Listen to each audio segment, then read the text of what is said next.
Well, hello everybody. You're watching Cooking Like a Man. This is episode 5, and I'm Jay Dee Fentress. Welcome to my kitchen. Tonight for dinner, we're making Bieroxs, which is basically a meat pie that is from the Midwest region of the United States. Historically, I believe it was developed by German immigrants. And it's a dish that my mom made frequently when I was growing up. I've adapted it a little bit, but I'd like to share it with you. Here in just a second, we'll review the ingredients. To make Bieroxs, you're going to need a pound of lean ground beef and a quarter pound of ground pork. Some flour for dusting your rolling pin. Some sauerkraut. Some jumbo size biscuit dough, Cavendish seasoning, kosher salt, a rolling pin, a large baking pan with some parchment paper, and a large frying pan. Hello, I'm back. Well, the first thing we got to do when we're making Bieroxs is we've got to brown the ground meat. So I've got this 1 pound of extra lean ground beef and 1/4 pound of ground pork. This is a savory meat dish, and I found that this Cavendish seasoning goes a long ways towards helping making meat taste savory along with the fat of the pork. So there's not a whole lot we're going to add. I mean, back in the day, I would have been putting onion and garlic and other spices in there to make it savory. But with this Greek seasoning, it's just kind of one-stop shopping there in that little pan. I love it for hamburgers and stuff like that too. Then we'll also put some salt on there. And salt is just naturally savory, especially the kosher salt. So I'll get this going and I'll get right back to you. I've got this hamburger broke up and spread out in my frying pan now. It's starting to brown. So it's a good time to add some seasoning. I just kind of season to taste. I'll cover the entire top of the meat layer with this Cavendish and put a pinch of kosher salt in there. That's all we'll need. We'll continue to cook this while I tell you a story. The Bieroxs historically are made with yeast bread, but I've adapted it over the years. I think my mom probably used canned croissant dough, but I prefer the biscuit dough. But historically it was made with yeast bread. But who's got time to make up a batch of yeast dough and let it rise and then punch it back down, let it rise again, and then roll it out and make meat pies out of it? If you do have time to do that, like on a Sunday or something, it is better. I do like the Bieroxs is made from regular yeast dough better. But in a pinch, and when you're busy, we have busy lifestyles, the biscuit dough is really good. It works fine. So I'll continue to brown this meat, and I'll get back to you in a little bit. Hello, I'm back. While you was gone, and I was standing here browning this meat, I decided it'd be a good idea to put a little Worcestershire sauce in there. It's just makes the meat a little more savory, so I'll put a few sprinkles of that in there and continue to brown this meat. Catch you a little bit. As I was browning the hamburger meat and pork, I also set my oven to 375 degrees to preheat, so it should be ready by now. Pretty soon we'll be stuffing some meat pies. Okay, this ground meat is well browned now, so I'm going to add a 1/4 cup of water.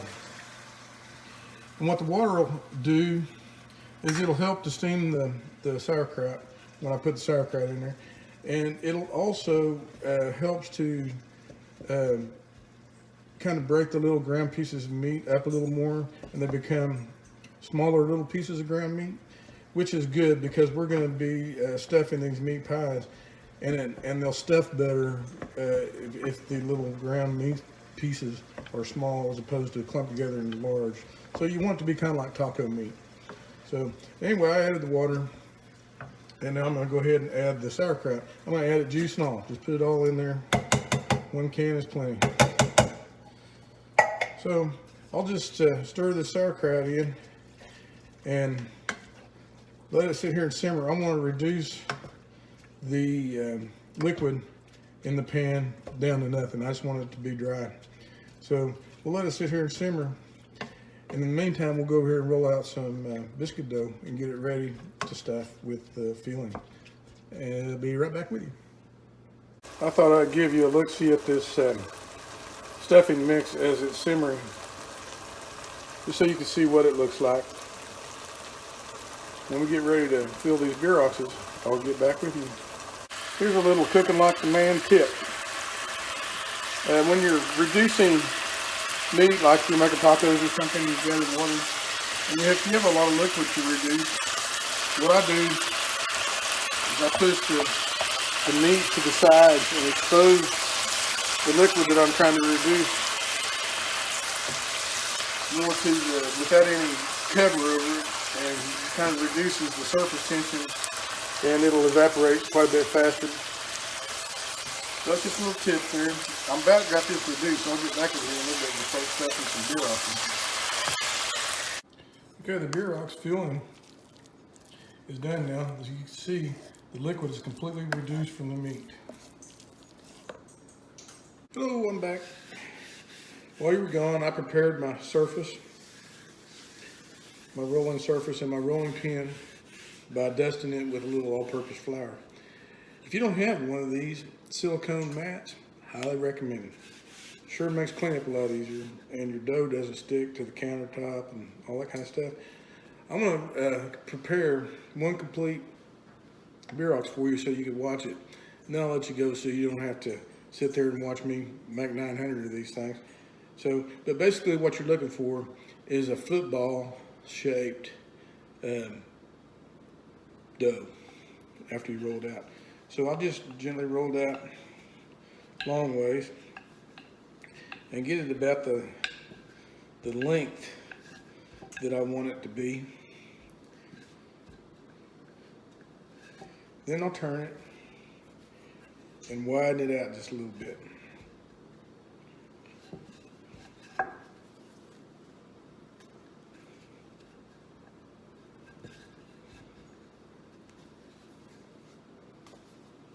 This biscuit dough tends to want to contract.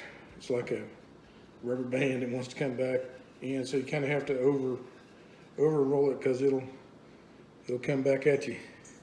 Okay, I think that's good enough. So I'll get a spoon and we'll put some stuffing in there, and I'll show you how I roll them up. This stuffing goes a long ways. It's doubtful that I'll even use it all, but I've got other uses for it. The stuffing, I'll be eating it for lunch and breakfast and everything else probably. Anyhow, I just put some stuffing in there. Well, you can see this. I just put some stuffing in there and I roll it. I get it in there, and I try to seal my edges as best I can, just like that. And then I pinch the ends and I just kind of shape it like a croissant. And I'll put it over there in my baking pan. And I'll stand here and do all the rest of them, and I'll see you later. Okay, the Bieroxs are ready to go in the oven at, well, I'll set it at 365. It'll take about 15 minutes. And as you can see, I didn't have a whole lot of stuffing left, so it worked out pretty good. 2 cans of biscuit dough. I'll probably eat that for a snack here in a little bit. Anyhow, I'll put these in the oven, and when they get out, I'll let you know. Okay, these Bieroxs are done. And they look beautiful. I'll set this phone down here in a second, and I'll show you how to eat them. Let's slice one of these babies open, and I'll show you what it looks like. Oh, they smell good. Isn't that good? I always take a little dollop of sour cream on there. The sour cream is the only condiment you need, and it's really good. I'm going to be enjoying these tonight. I'll catch you on the next video.